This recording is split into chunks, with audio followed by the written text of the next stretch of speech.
Welcome, everyone, to today's panel discussion in the Academic Job Search Series, co-sponsored by the Graduate School and the Office of Postdoctoral Services. My name is Melissa Bostrom, and I'm the Assistant Dean for Graduate Student Professional Development, and I'm delighted to welcome you to our panel discussion on preparing for the on-campus interview, a panel discussion with faculty in the humanities and social sciences. I want to take a moment to remind everyone that there are two events coming up in this series that will address some other elements of the faculty job search. So on November 15th, there is a session on first round job interviews for faculty positions. And then on November 2nd, there is a session on negotiating the academic job offer. And all of that information is available on the Academic Job Search Series website. So we'll kind of save those questions for those sessions coming up so that today's conversation and our brief time together can focus on the on-campus interview. And with that out of the way, I want to welcome our wonderful panelists for today. So I'll start alphabetically. Darren Mueller, he is Assistant Professor of Musicology at the Eastman School of Music at the University of Rochester. He holds a bachelor's degree in music and saxophone performance from the University of Colorado Boulder, a master's degree in jazz history and research at Rutgers, and received his PhD in musicology from Duke. Welcome, Darren. Our next Great faculty... to be here. Thanks. Sorry, Melissa. Thank you for the welcome. Our next panelist is Taneisha Means, who is Assistant Professor of Political Science on the Class of 1951 chair at Vassar College. She received her BA in Political Science and Africana Studies from John Carroll University and her MA and PhD in Political Science from Duke. Welcome, Taneisha. Thank you, Melissa. Next is Emily Pakhtigian, and she is Assistant Professor of Public Policy and Jeffrey L. and Sharon D. Hyde-McCourtney Career Development Professor at the Pennsylvania State University. She received her BA in Economics and Political Science from Moravian College and an MA in Economics and PhD in Public Policy from Duke. Welcome, Emily. Thanks for having me. And finally, Alejandra Velasco is Associate Professor of History and Associate Dean for Faculty and Academic Affairs at Gallatin School of Individualized Study at New York University. He received his BA in History from Boston College and his MA and PhD in History from Duke. Welcome, Alejandro. Thanks, Melissa. Thanks, everyone. So to get started today, I have shared with the panelists a list of questions to start the conversation. Those included questions that our audience members submitted in the registration process. And so once we address those questions that were submitted ahead of time, we will move to open Q&A with our audience. If you have a question and want to kind of follow up during the conversation, feel free to post that in the chat, and we can see if it's a good time to kind of mix that into the conversation. Otherwise, we'll loop back to it at the end. So to get started, let's just start in alphabetical order with Darren. Just share with us the balance of faculty responsibilities in research, teaching, and service at your institution. What do you look for in new faculty members, generally speaking, to be a good fit at your institution? Yeah, Melissa, thanks for the question. So at the Eastman School of Music is part of the University of Rochester, and although we are a music school that primarily services music students, people who are trained to be professionals in music of all kinds, faculty are in research positions. We are part of an R1 institution, and so that is made for very clear when we send out job calls that we have a 2-2 course load, that your tenure is being based on both your ability to teach, certainly, but also your research. And so there are components of that, all those aspects in the interview process. The difficulty with interviewing is that you sort of have to do it all. There's not really a way that you can really game the system. You sort of have to show that you are and can be a community member, just in terms of how you interact with people. You have to present your research in a way that is compelling to faculty in a way, and then you have to be able to be in front of students, and faculty have to be able to trust that you are going to be able to be in front of music students in the case here. And the balance is it is very much divided, and we are asked to do all of those things.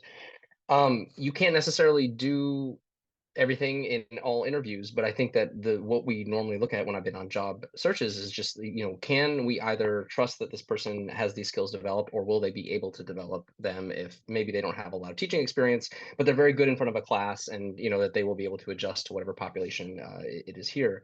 We don't often assume that candidates know what the on the ground situation is here at Eastman, but mostly we just want to look for some flexibility there about how they might interact with each of those different parts. The other thing I'll mention too is that, different faculty and different part of the interview committee look for different things. So if we're hiring a musicologist, we're really keyed into the research and how that's going to fit in. Maybe one of the deans will really be interested in some of the other part of it as well. And so you can't necessarily know ahead of time, but you do sort of have to sort of present yourself as best you can within each of those different options, or I guess categories. I'll leave it there for right now. Thank you. We'll turn to Taneisha next. Okay, so Vassar is a private liberal arts college. It went co-ed in 1969. We have about 2,400 students and about 370 faculty. So it's about an 8-to-1 ratio. And we teach a 2-2. So 2-2, the traditional seated courses, but then we also have something called a -1, and the -1 captures other teaching type classes. So for example, supervising theses, independent studies, internships, those sorts of things.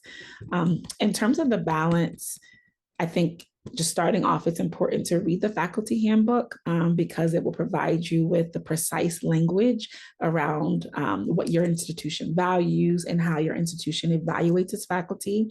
I also think it's important that you access the institution's faculty recruitment and hiring manual. Every school has one because that's the information that the department will have and use throughout the process.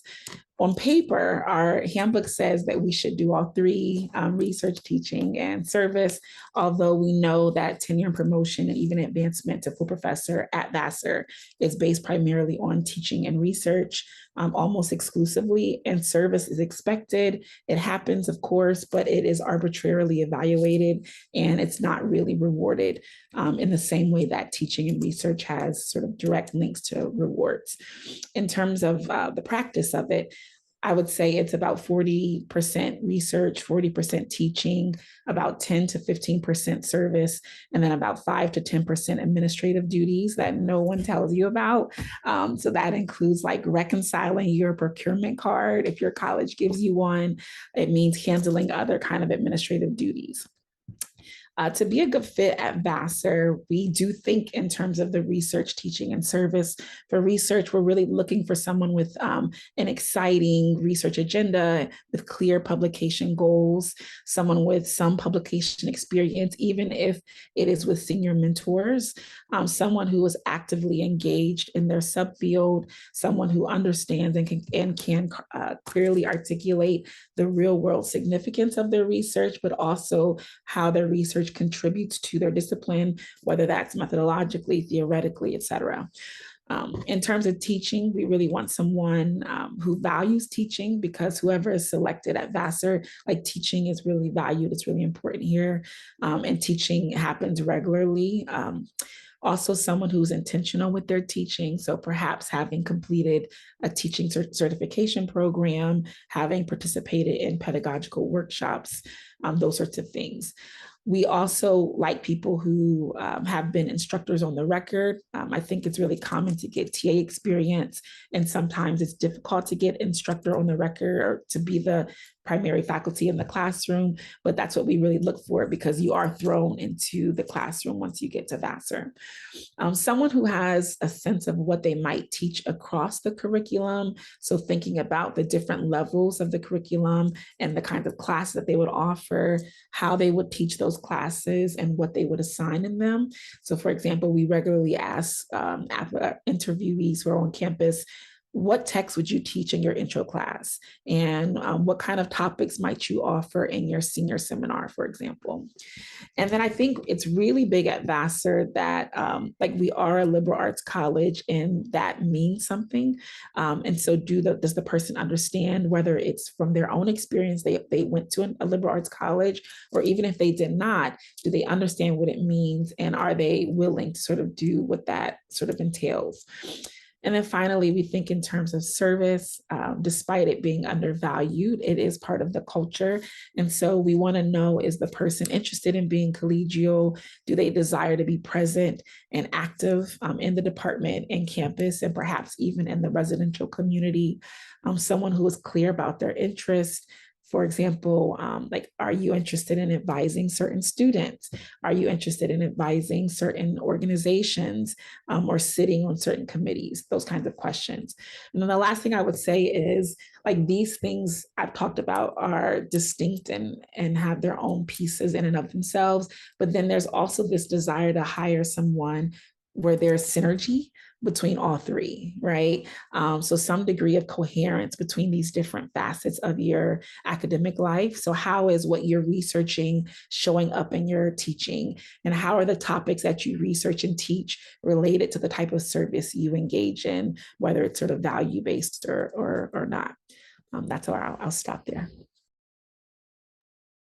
Thank you. Emily? Yeah, so this is a great question, and I'll try to pick up on a couple of things that maybe haven't been mentioned, because I think the other panelists have offered some really useful insights. So I'm at Penn State, which is a very large public R1 in Pennsylvania. This is what I'm going to tell you is about, my experience in the College of Liberal Arts, in the School of Public Policy at Penn State. And so one thing that I want to stress is how different the experience can be, or what hiring committees might be looking for across different types of institutions, but even within an institution. And so I have been on search committees in both my own college and department, but also in the agricultural econ department, which is in a totally different college. And so I'll pull in some insights from there as well. But that's just one thing to know as you're looking at potential jobs, that there can be a lot of heterogeneity even within a university in terms of what is asked for in candidates and what different departments are looking for. So in my department, and in most departments at Penn State, research is going to be the kind of highest percentage of the job. In terms of percentages, I've seen this vary quite a lot, from upwards of 60 to 70% of the kind of stated job description to maybe on the lower end about 40% of the job description. But research is going to be really important. And what we generally look for, particularly for candidates coming out early career, so if we're looking for early career assistant professors, we're generally looking for people with some record of research. So it doesn't necessarily need to have, full sets of publications on your CV, but some record of kind of research experience with the publishing process. And then also some clear research pathways and trajectories. So it's not about what you've done in your dissertation only, but also where can that research push you forward, and how can that help you be successful in terms of thinking about that research percentage of the job. On the teaching side, generally, again, there's variation in the amount of courses that are required. At the School of Public Policy, we have a 3-course-a-year load. So that could be a 2-1 and a 1-2, or even a 3-0, depending on what you want to do.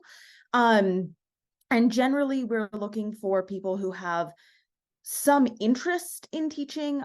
You certainly don't need to have been an instructor of record, but having some experience as a TA or doing certificate or pedagogical training can look really good because it shows your interest.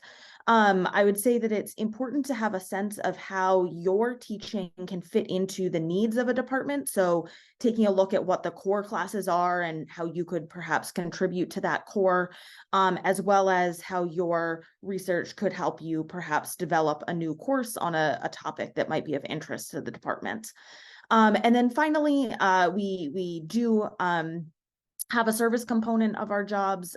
In general, we try to keep that pretty minimal for early career assistant professors, but that is an important component, and I would say not necessarily something that we look for explicitly on the job market in terms of things for you to be cognizant of, but certainly something for you to know and prepare for as you're thinking about taking a faculty job. Thank you, Emily. We'll turn to Alejandro now. Great, thanks. And thanks for all these great comments already. I should stress that Darren and I did not coordinate HAVZIPs. It just sort of happens. I don't know if that's a good thing or a bad thing, but there you go. NYU, much like Penn State, is a very large R1 university. It's a private university, so there's slightly different things than you might be attuned to in a public university, but a lot of what Emily said, I think, tracks, and the most important one is that things vary significantly from department to department and from school to school. So I'm jointly appointed in the College of Arts and Sciences and in the Gallatin School, which the latter is more of a liberal arts school, where a lot of what Darren and Taneisha already mentioned apply. There's a lot of emphasis on teaching, as well as research and advising. Not so much service, although that's a component. And then at the college, for instance, in the history department, the emphasis really is much more prominently on research, even including emphasis on teaching. And service, very much like Emily mentioned, it's not really something that we highly consider or even look at in applicants for a new, certainly assistant level position. Of course, it will be something that you will do as you arrive, and it's graduated so that it's not something that you immediately get assigned to service work. However, some record of service to the field is always good, and as we look at applications, way through hundreds of them sometimes, that is, something that showcases a sense of citizenship or a commitment to the larger field. So, for instance, if you've, been in a graduate committee or if you've participated as a, if you've done, conferences, or if you've sat on, editorial boards or things of that nature, that is something that indicates a certain kind of commitment to service to the field, which is important, but not really something we look at in the first or even the second order. The primary things we look for, though, are indeed research and teaching. Most of the units at NYU are 2 and 2 teaching load. Again, it varies. If it's more liberal arts context, then what we look for is a commitment to innovative teaching in terms of method and pedagogy. How you intend to fold your research agenda into your teaching matters a lot. That's something that we are excited about when we hear from candidates. So rather than saying, okay, I make sure my classroom is inclusive, if everybody's opinions are well considered. Well, of course, if you didn't, then that would be a problem. Instead, what we look for is evidence of exciting, innovative pedagogy. Are you, bringing in interesting tools that might not be standard into your teaching of your area? Are you incorporating your research? Are you bringing your students into a level of excitement about your discipline that might not otherwise be the case? And how do you showcase that in the classroom? So that's something that we look at. In terms of research, the standards vary, again, somewhat significantly depending on department. I think everything that, Emily, Darren, Taneisha have said applies. We look for evidence of an exciting teaching or research agenda that is active. What active means varies. I do think, and this is true, perhaps unfortunate, but it's the case in almost all disciplines, having already a publication record is actually really important.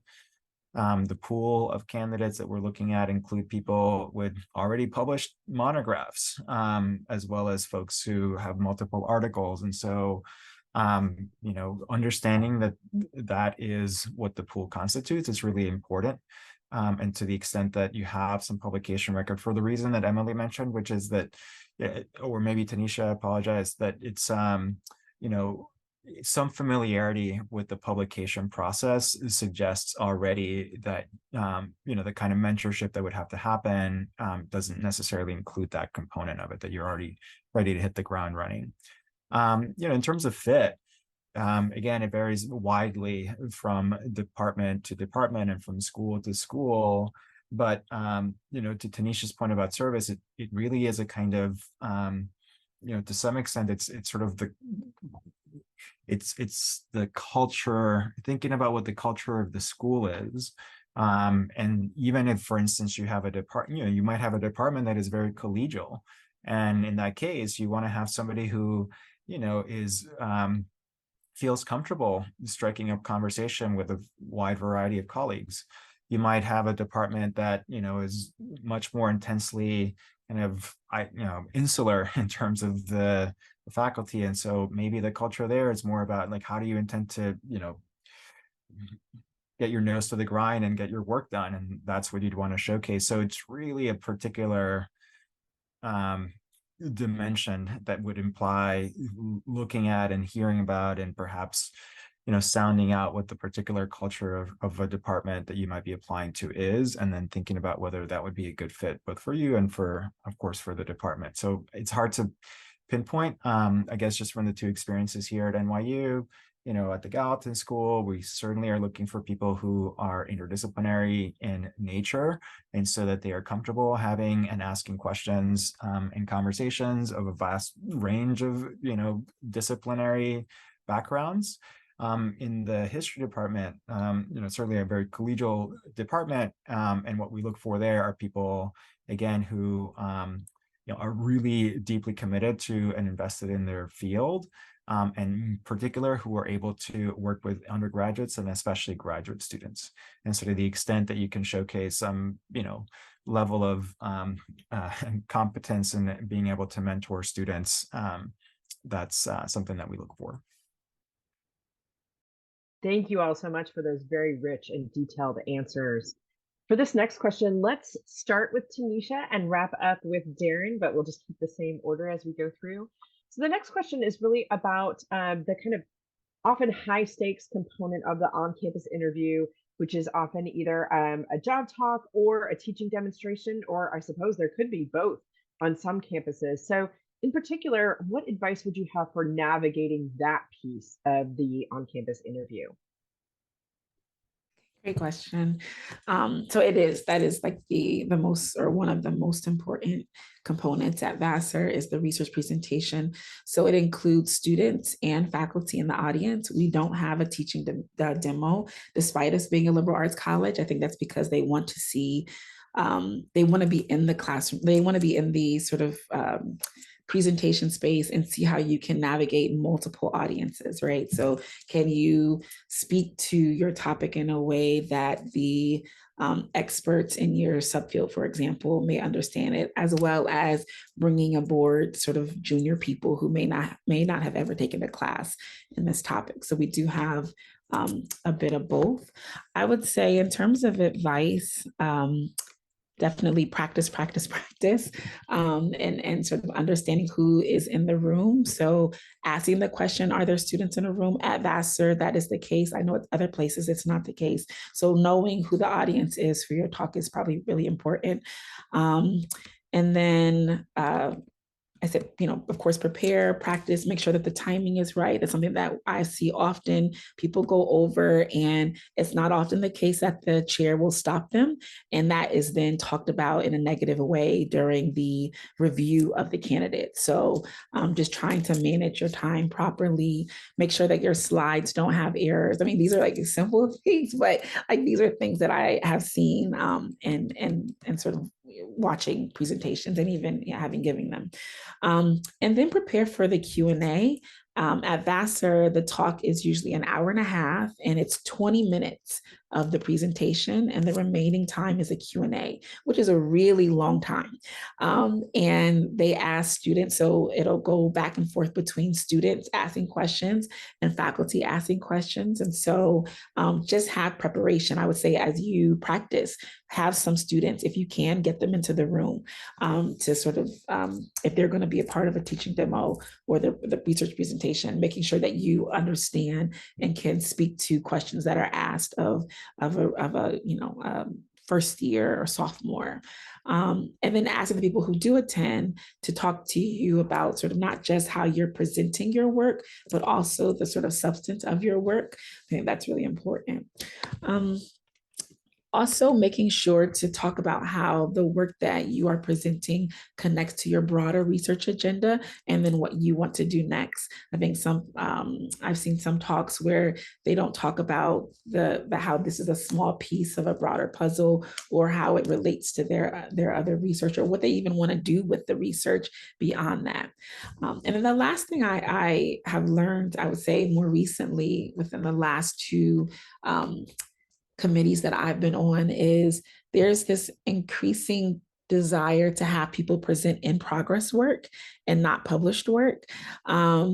And so the sort of understanding of it is that you are inviting us to be a part of your process and that you value our perspective. And so your willingness to, receive feedback. I know one of the later questions is going to be around enthusiasm and how to project it if you're shy. I think one of the ways is through this research talk is by saying in the talk very explicitly, like this is in progress work, if it is, and then like you really want their feedback on that work and you're going to really consider it. So take notes, for example, as people are asking questions to show that you are engaged in it and really taking down what they're saying.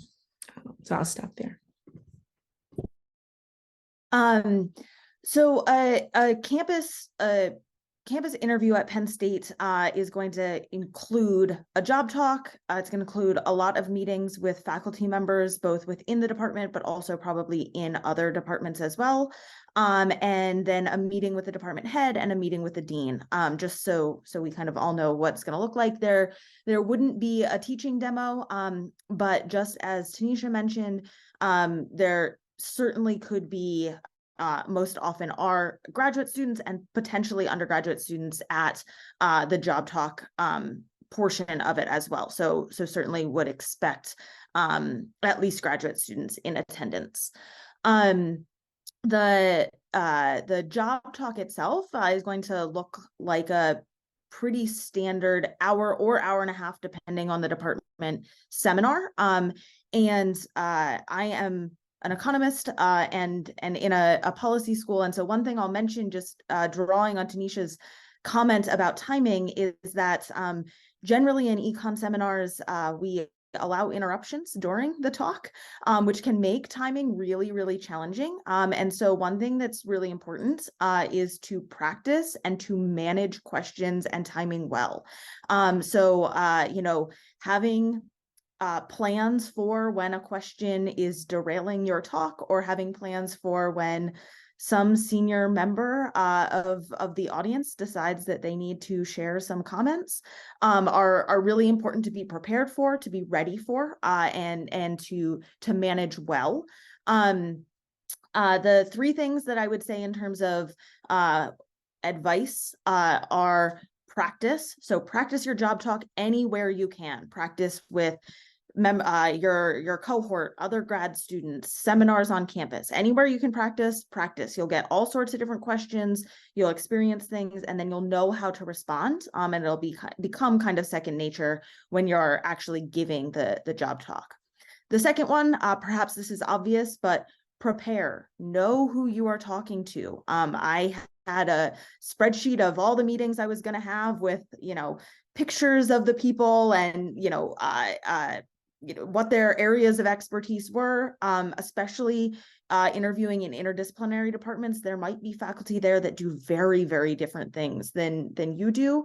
And so having that kind of cheat sheet that you can reference can be really helpful. And there are other ways of preparing as well.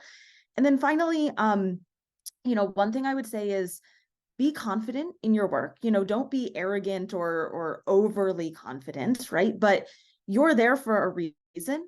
This school has invited you to interview, and they are interested in your work, and you want to show your best side, and they also you want to learn more about that institution and that department and that school as you're interviewing. So take some solace in the reality that you've been invited, and make sure that you don't let your nerves kind of overwhelm that experience as well.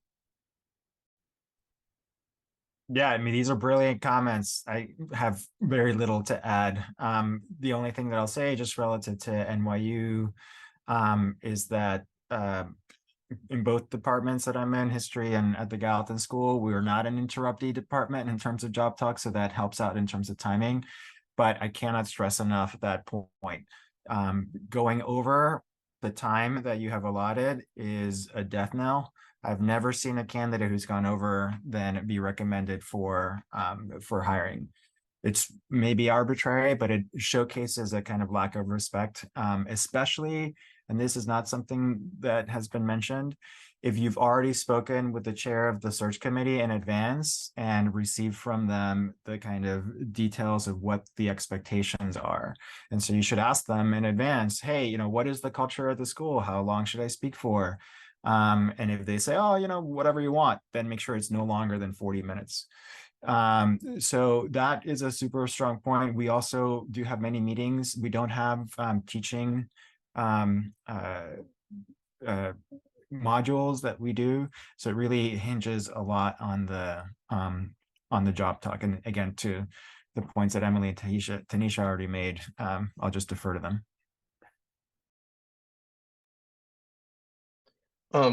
I'll add a couple other things to hopefully underscore some of the points that have been made. It is largely dependent on where the discipline is and where your discipline is and what the school, how it's organized. And so you should have some clarity, hopefully from the search chair about that. But, always ask questions. There's always opportunity for getting clarification about what the format is and whatnot. So I'll underscore that. The second thing I'll say in terms of advice is I would take a careful look at your schedule when you get it in advance and make sure that there are some moments that you can take a breather, just even if it's just by yourself, to just even if it's 5 minutes. And just know that sometimes that's not necessarily thought about when you're arranging a very tight schedule. But if you can ask for that, I think that's both reasonable and will help you kind of clear your head. And so I would take a careful look at the schedule just to make sure that you have a moment to sort of gather yourself and kind of prepare for the next bit. What I'll say about interviews here is that we have both a job talk and a teaching demonstration. And with both of those things, they have different skills that are being asked of you.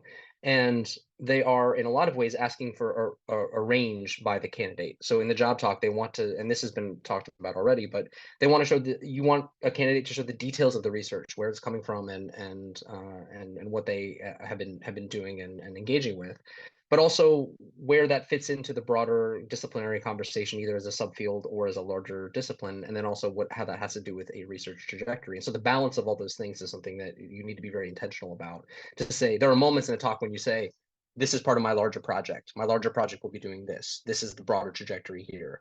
It doesn't always have to be very long, but there has to be a moment in which you're demonstrating an awareness of that. Same goes for the teaching as well. It's not a normal class. You're not just like on a very you're not on a normal Thursday that just coming to class being like, here's the topic of the day. You want to show a range of things. You want to know who's in the room and to be able to sort of cater to that. So at the Eastman School of Music, we are a school of 900 music students. That's it's all music students, and so we expect our candidates to be able to work with music. And so and the expectation is that the students are at a high level of performance. And so to be able to understand that and be able to work with them in that way, while also providing them with something else that is whatever the topic is of the day. But it's always about the range of things and to be able to speak to multiple constituencies. And it takes preparation to do that and also an intent to sort of prepare in that way. And so I guess that's where I'll end it. Terrific. Thank you all so much for those really detailed sets of advice for handling those different contexts. For this next question, let's start with Emily, and we'll go from there. So let's talk about kind of the second most nerve-wracking part of the on-campus interview, I thought, which was interviewing with deans and provosts, right? People who are really kind of outside the home department. What do you talk about in those meetings? What kinds of good questions can you ask? And how can you show enthusiasm, especially in a context where maybe this is not your comfort zone of your research, right? You're kind of trying to be interdisciplinary, show that you're a good colleague. How can you convey that in those interviews? Okay, so yes, there's so as I mentioned with regard to the question about the job talk, in addition to the job talk, you'll have a variety of meetings on campus, and it's important to kind of know the difference between these meetings. So you can have meetings with, like a dean or a provost, which is going to be meetings kind of about the job at a very high level, right? What are the expectations at the institution or the part of the institution that you would be part of? These can include things like broadly, what are tenure expectations? What are expectations of new faculty members?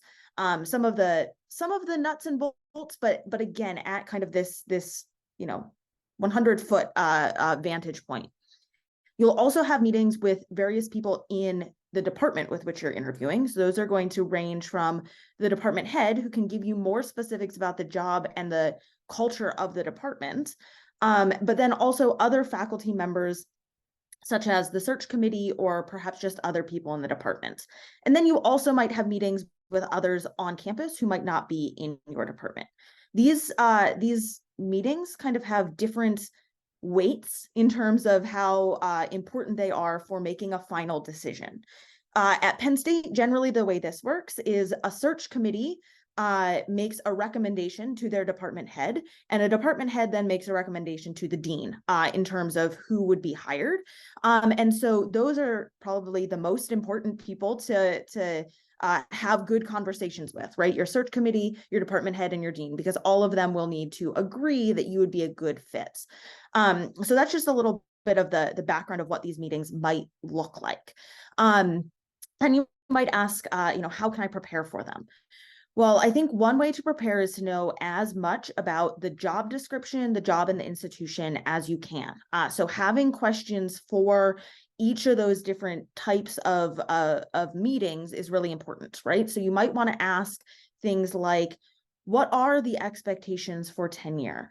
How are faculty members, integrated in, for instance, if you're in like a department in a college, how is the department integrated into the college, or how is that particular college integrated into the broader university?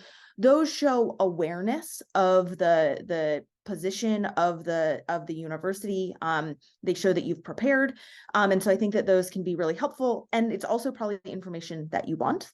So that's good to know as well. One other thing I would just mention as a reminder is that you can ask the same question to multiple people. You might get different answers, which is telling and important, right? Different perspectives from different people, but it doesn't hurt to get those different perspectives. And sometimes you really do just run out of questions, and so repeating those questions is not a huge problem. Maybe try not to ask the same person the same question twice, but other than that, that's perfectly fine. In terms of showing, projecting enthusiasm, I think the main thing I would say is being prepared, right? The more prepared you are for these meetings, the more you know about the institution or who you're meeting with, the more confidence you can have in your questions and in how you're interacting with these various people that you're meeting. And so that's probably my best advice. Sometimes there's also just a portion of adrenaline that can help kind of push you through those meetings, but those are probably the pieces of advice that I'd offer. It's great following these folks. It's like I have nothing to add.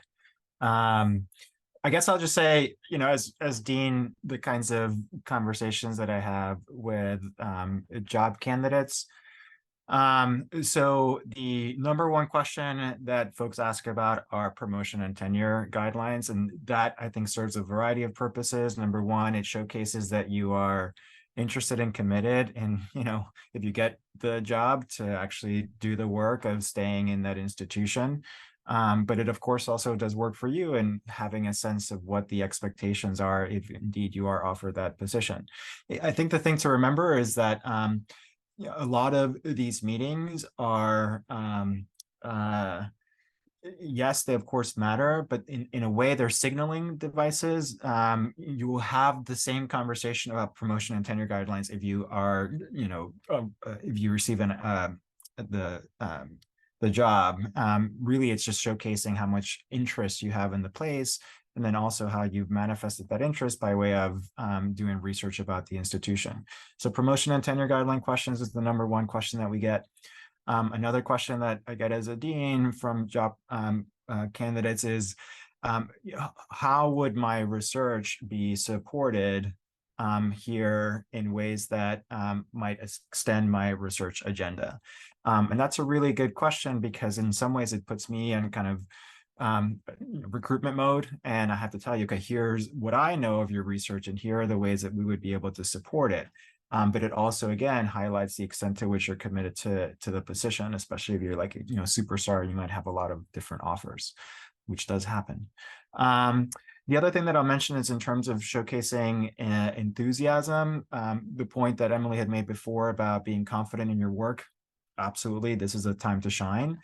But also a way to highlight that enthusiasm is to have done research, not just about your department and even about the school, but really about other places, either in the city or elsewhere that you're coming into, to say, like, here are the things that seem interesting that could really link up with the work that I'm doing. What do you think? Right. And it invites a conversation about what's possible. Here's an opportunity, I think, where I, again, as dean, I'm more, I perk up more at folks to whom I have to say, slow down a little bit. You have way too many ideas going on, than the folks to whom I have to say, well, have you thought about this other thing that you might do? And so here's a moment where over preparation is better than than under preparation. That's generally true, but here's a moment where that really is highlighted. The final point I'll mention is that again, in terms of questions that folks ask that are a little bit, when people ask questions about salary at that stage, it's fine. But I would suggest that it's a little bit premature. I think that the kinds of questions that you might want to ask about, for instance, if you're comfortable and if you have a question about, support for families and things of that nature, that is totally fair to ask at that stage. Some people balk at that because they don't want to tip their hand too much, and that's fine as well. But just know that, especially when you're meeting with deans, the kinds of questions you ask are also preparation for negotiations down the road, right? So to the extent that you want to reveal or not reveal too much information, that's your choice. You probably want to talk about it with folks who know the department or know the school. But at least at NYU, those kinds of questions sometimes are a little bit premature. Really what you want is to get the offer, and at that point you can turn really heavily to negotiation.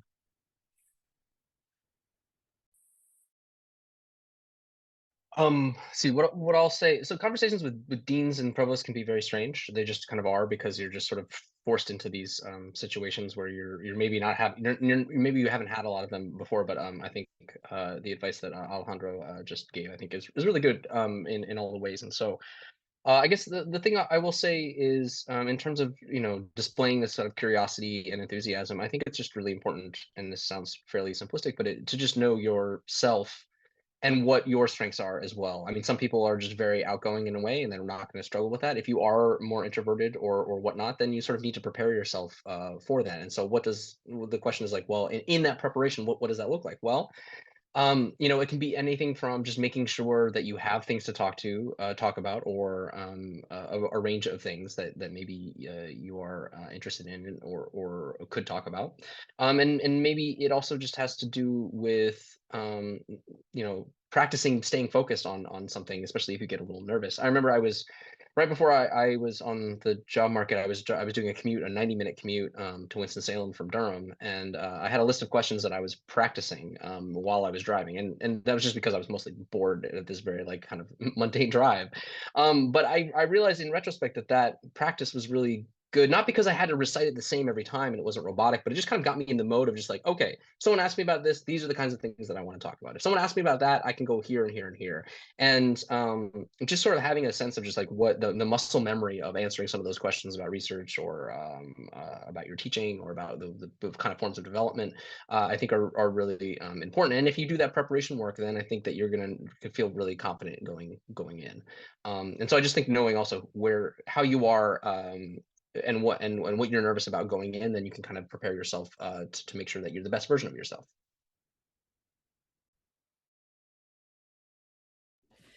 Okay, I'll step back just really quickly just to say Vassar's process. I realized I didn't say that before, but I think it's similar to everyone else. There's a research presentation, there's the campus tour, and then there's meetings both with every single person in the department, as well as a group of students. And then of course the chair, and then for the college-wide meetings, there's one with the faculty appointments and salary committee, one with the dean of faculty, and then one with the equity advisor. And I want to piggyback off of what Alejandro said about the meetings as conversations.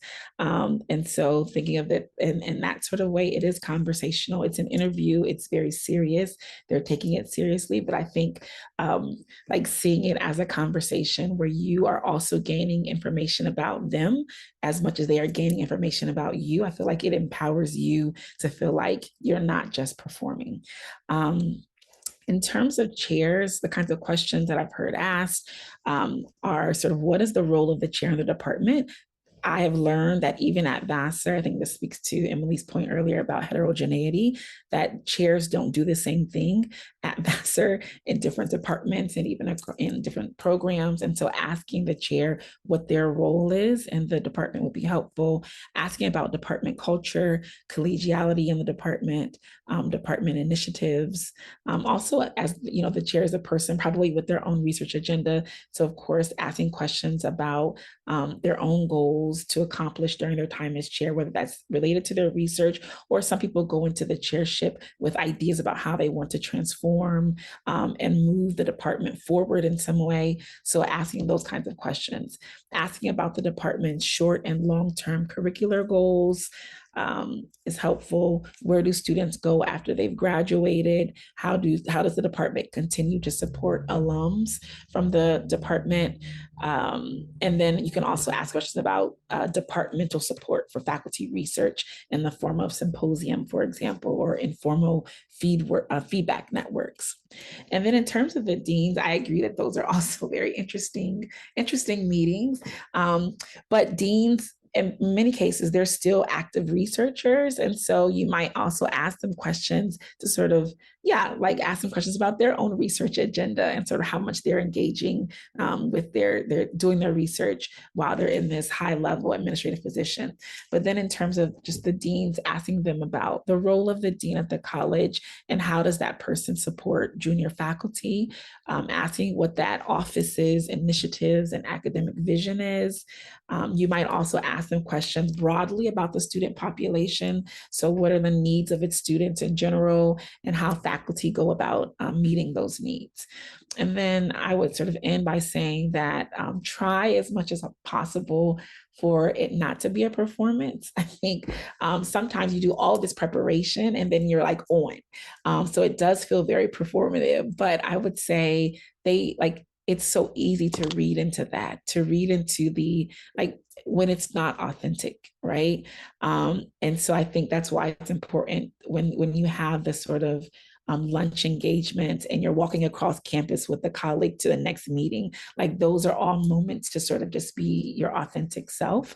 And I think I want to just say that you should feel affirmed that you were even selected for the campus interview stage, because that is a major, major, major accomplishment. Some of these positions, even at Vassar, we get 300 applicants. So the fact that you're one of 3 out of 300 is like a testament to sort of you and their belief in you as being being a possibility in terms of joining. And then the last thing I would just say is that in terms of the conveying enthusiasm and excitement, I think preparation can help with that, can help you feel less anxious, and can convey some excitement. I think smiling also can convey enthusiasm. I think having deep interest and care in your work also projects it. And so, do you really love what you do? Do you really, really want to teach? Are you really excited about working closely with students? How about living in that community? Like, is there something about the community that you love? I would say, before you go, maybe identify some of the things that you really, really love about what you do, about who you are, and about that place. Why do you think that place is a good fit for you? And I think if you can find ways to drop that into these different conversations that you're having across your campus interview, I think it will express, even without you directly saying it, it will sort of convey it. And then the last thing I would say is just simply say it. Like, say you are enthusiastic about it, say you are excited about it, like use those concepts in your meetings. And that's it. I love your exemplifying energy and enthusiasm right there, Taneisha. Awesome. I want to jump forward now to the $64,000 question. How does the search committee decide which candidate is going to get the offer? And this time around, I'd like to start with Alejandro. Great, you gave me the easy one to start. I mean, the reality is that we do a variety of things. So right now I'm in a search committee in the history department for assistant professor of Latin American history.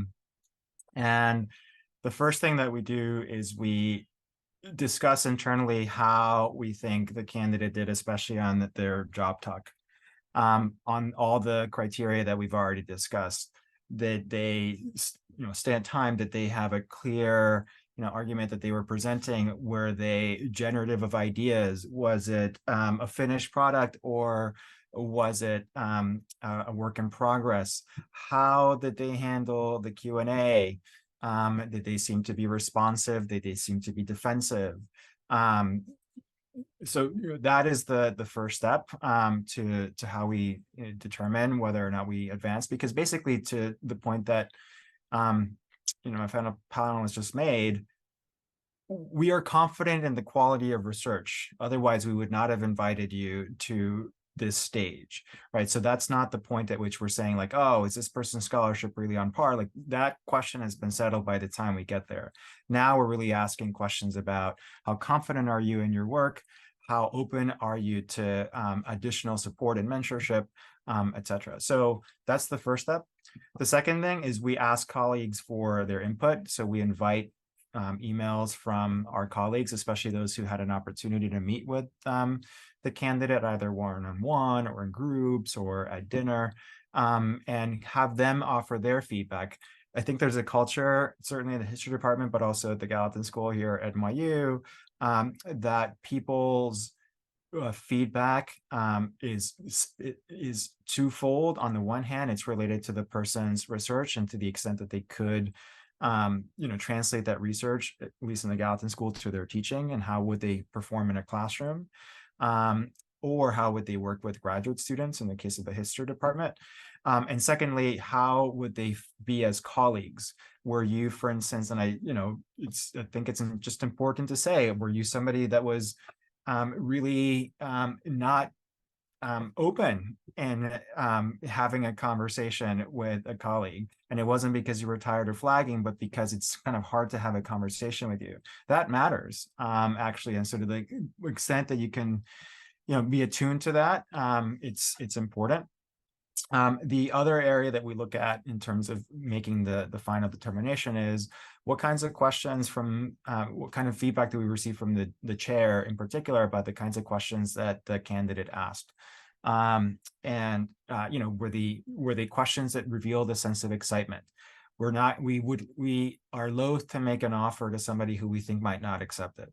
And so, this is where the excitement question, I think, is a really important one, because if you're not demonstrating excitement in the questions that you're asking of various people, then that's going to register for the committee, and the committee will be less inclined, even if your research is fantastic, and even if your, job talk was really strong, if there's a sense that you might not actually want to come to NYU, then we would much more likely go to a second candidate. It's very rare, I should say, and this is what makes those final decisions so tricky. It's very rare, not unheard of, but it's very rare that we'll have like a candidate completely bomb, either a job talk or other parts of a visit, in part because they're so, over prepared. When they do, then, it kind of makes our decision a little bit simpler, but more often the case, we are deciding among other kinds of factors, like the ones that I just described. So yes, that's how we move from, the finalist stage to then eventually making a final offer.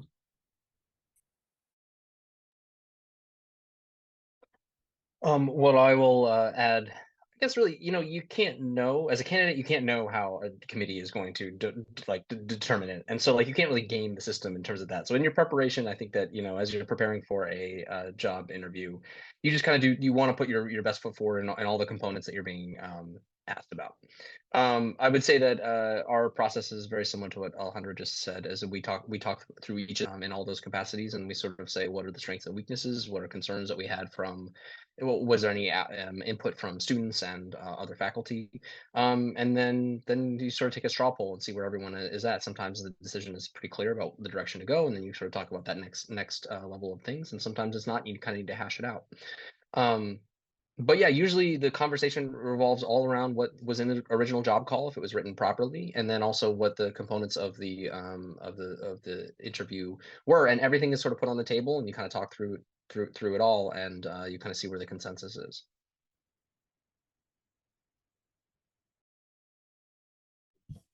Okay. I think it goes back to the first question about what the institution values. And so we do, in the actual meeting, spend a lot of time on research and teaching. Service usually doesn't come up. I mean, there are times when, for example, it will come up, and that's really related to, like, if this person is being hired. Okay, so I can just give an example.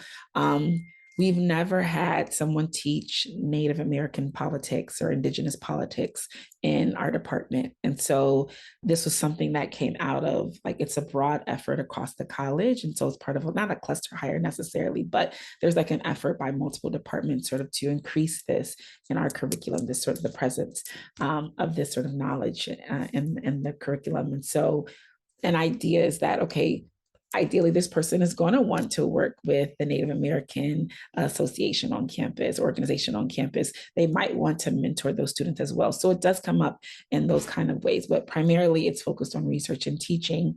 And it's not as high stakes as tenure decisions, but hiring decisions are really important. But they are hiring with tenure in mind, already thinking about it. They don't want to hire you if they don't think that you're going to make it through the process. At least at Vassar, they don't, right? Because that's a line that they might not get back, since at Vassar, we don't always replace lines that are lost. So they are trying to think about you in this really holistic way and long-term way. In terms of research, they're asking whether someone would be a good fit here. Is their research promising? But also, can we support their research? If their research is, they need a certain type of lab, and that's what they say that they're like the future of the research is. If we don't have that lab here, it might not make sense to hire them here, right? Or do we have the kinds of resources that they would need for the research? So that's something to keep in mind. Would the students be interested in someone who studies what you study? Would your expertise fill an important gap so that you are able to advise theses and independent studies and internships, for example? And then, do you have multiple ideas that are coherent and consistent? So more than just one or two, but also not so many that people don't really have a sense of what your identity is as a scholar. And then in terms of teaching, they're really asking, would the person be a good professor currently or with some support? I think the idea is that if you're hired for a tenure track at Vassar, and I've heard this stated multiple times, is that you can develop into a great teacher. We don't expect it coming in. And so I think having some experience, of course, is helpful, but I think they're also wondering, like, are you interested in workshops in developing and sort of curricular innovation and those sorts of things. And then in terms of the small, I would just say this may be unique to Vassar, is that we are a small college. We have 2,400 students. So there are some concerns about overlap, and we don't want to hire a replica when we're really trying to have as broad of the discipline represented in our small department. Yet you also don't want to be a unicorn or hire someone who's so far removed from everyone and everything else that they might be isolated. So I would say highlighting how your research and teaching is consistent and synergistically related to others' teaching and research, while also unique in its own way, and sort of understanding how you would contribute not just to the discipline, but to the department. What does that look like in terms of methodological strengths or theoretical backgrounds, et cetera? What makes your contribution and presence unique? So I'll just add two things. First, I think what Alejandro mentioned, the process is almost identical to what we do at Penn State. So ditto to all of that in terms of the process. The two things that I wanted to just highlight or emphasize are, one, yes, your research is important, your scholarship, your teaching, all of those things really matter, but all of those things, just as has been mentioned by the other panelists, are also probably very strong for other candidates that are having the job. So ways that you can distinguish yourself and make yourself stand out really do matter. Showing that you would be a good colleague, showing that you're easy to talk to, both about research and about scholarship, but also there was another question about safe for appropriate topics, like have a conversation about your dog or about a TV show when you're walking across campus, right? Those things make you, might make you stand out, or might make people remember and be interested in you beyond just your research or just your job talk. And the second thing I would mention is that it's important to remember, as the other panelists have said, that we want to make an offer to someone who wants to come to Penn State. And sometimes universities are located in places where tons of people want to live, and sometimes universities are located in central Pennsylvania, which might not be the optimal location for every job candidate out there, right? And so if there are things about an institution that really draw you to that institution, tell the search committee, right?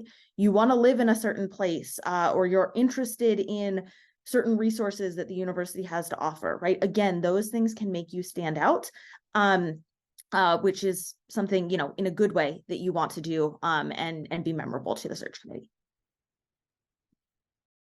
Well, we will let Emily have the last word there. Please join me in a round of virtual applause for our wonderful panelists who were so generous with their time, expertise, and advice today. Thank you all to our audience members for joining us for this terrific conversation. And we wish all of you the best of luck with your on-campus interviews. Thank you, everyone.